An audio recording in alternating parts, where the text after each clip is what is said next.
नमस्कार, मैं राहुल कठेरिया। बिहार के अंदर या पूरे देश में नीतीश कुमार जी को लेकर जो लोगों में एक सस्पेंस था कि अब नीतीश कुमार जी क्या निर्णय लेंगे, तो आज वो सस्पेंस भी खत्म हो गया है।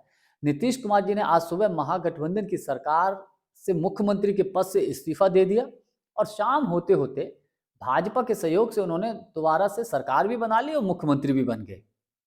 ऐसे में उनका सहयोगी पार्टी आरजेडी के पूर्व डिप्टी सीएम तेजस्वी यादव जी ने हालांकि उनके ऊपर कोई कटाक्ष कोई बड़ा हमला नहीं बोला, बड़े संयमित तरीके से तेजस्वी यादव जी बोले हैं। उन्होंने कहा कि नीतीश कुमार जी हमारे आदरणीय थे, आदरणीय हैं, आदरणीय रहेंगे।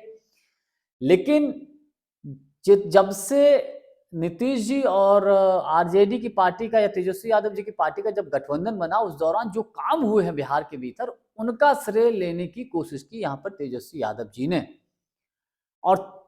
और तीसरा, सोशल एक्टिविस्ट प्रशांत किशोर जी ने तो नीतीश कुमार जी को धूर्त आदमी तक बोल दिया है। तो इन सभी बातों पर चर्चा करूंगा, लेकिन उससे पहले चैनल को सब्सक्राइब जरूर कर लीजिए और घंटी के बटन को जरूर दबा दीजिए।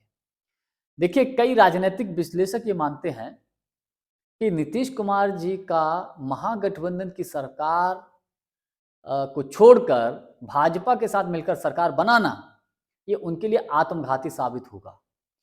तेजस्वी यादव जी ने तो यहां तक बोल दिया है कि 2024 में जेडीयू खत्म हो जाएगी।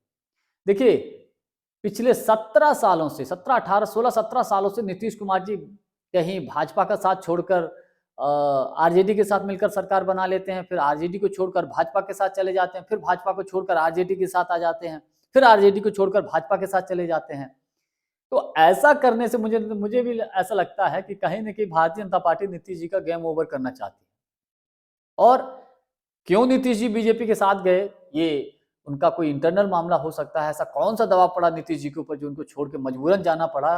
वो नीतीश जी जो ये कहते थे कि मर जाना कबूल, लेकिन अब इनके साथ नहीं जाएंगे, तो ऐसा क्यों किया, ये भी अपने आप में एक बहुत बड़ा सस्पेंस है। लेकिन नीतीश कुमार जी के लिए ये बहुत बड़ा आत्मघाती कदम है। अब तेजस्वी यादव जी ने यहाँ पर ये कहा है कि जो काम 17 सालों में नहीं हुए, वो काम 17 महीने में हुए हैं। यानी कि जो मुख्यमंत्री नीतीश कुमार जी ये बोलते थे आरजेडी के ऊपर, जो उन्होंने तेजस्वी यादव जी ने रोजगार देने की बात कही थी कि ये कहां से नौकरी देंगे, कहां से इतना पैसा लेकर आएंगे, तो तेजस्वी यादव जी ने कहा कि जब से हमारे साथ वो आए हैं, हमारे साथ सरकार में पार्टनर वो बने हैं, तब से हमने बम्पर भर्ती किया। और इसमें भी कोई दो राय नहीं, बिहार ने जो भर्ती की है अभी शिक्षकों की, वर्ल्ड रिकॉर्ड बन गया है। पूरे देश में मुझे नहीं लगता किसी राज्य ने एक साथ 2 लाख से अधिक भर्तियां शिक्षकों की होंगी, और इससे भी ज्यादा कुछ सरकारी क्षेत्रों में भर्ती की हैं। तेजस्वी यादव जी ने यह भी कहा कि खेलों के क्षेत्र में भी हम एक पॉलिसी लेकर आए थे कि जो लोग खेल में आगे बढ़ेंगे उनको भी नौकरी देंगे। आईटी के क्षेत्र में भी हमारी पॉलिसी थी, स्वास्थ्य के क्षेत्र में भी हमारी पॉलिसी थी।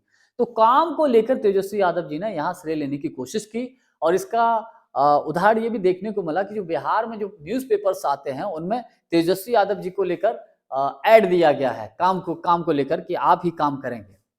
तो इसमें कोई दो राय नहीं है कि तेजस्वी यादव जी ने नीतीश कुमार जी के साथ मिलकर बिहार में पिछले 17 सालों में अच्छे काम किए हैं।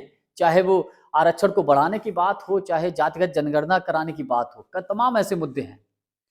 लेकिन अच्छी खासी चलती हुई सरकार को छोड़कर जाना, ये नीतीश कुमार जी के लिए बड़ा घातक साबित हो सकता है। यही बात तेजस्वी यादव जी ने भी बोली है। हालांकि उन्होंने कई और सारी बातें बोली हैं, लेकिन दूसरी तरफ सोशल एक्टिविस्ट प्रशांत किशोर कुछ ज्यादा ही हमलावर हो गए नीतीश कुमार जी को लेकर। उन्होंने कहा कि ये धूर्त आदमी है, ये बिहार की जनता को गुमराह करता है, ठगने का काम करता है। और नीतीश कुमार जी ने एक बार ये कहा था जब वो महागठबंधन के साथ सरकार बनाए थे कि प्रशांत किशोर जो है बीजेपी का एजेंट है। तो उन्होंने अपील की बिहार की जनता से कि अब आप देखिए बीजेपी का एजेंट कौन है। तो हकीकत में जो दूसरों के ऊपर नीतीश जी आरोप लगाते थे या प्रशांत किशोर जी के ऊपर आरोप लगाते थे कि वो बीजेपी के एजेंट हैं, अब भाजपा के साथ मिलकर खुद ही सरकार बना रहे हैं। तो हालांकि अब मुझे कुछ कहने की आवश्यकता नहीं है, लेकिन मैं एक बात जरूर बोल सकता हूं कि जो नीतीश कुमार जी के ऊपर लोग विश्वास करते थे, जो नीतीश कुमार जी का भारतीय राजनीति में कद था, वो शायद उससे बहुत हद तक नीतीश कुमार जी का कद और विश्वास बहुत हद तक लोगों में कम हुआ है। और 2024 में बीजेपी के साथ मिलकर ये क्या गुल खिलाता है, ये तो आने वाले वक्त ही बताएगा। लेकिन आज के लिए बस इतना ही। बहुत बहुत धन्यवाद। नमस्कार।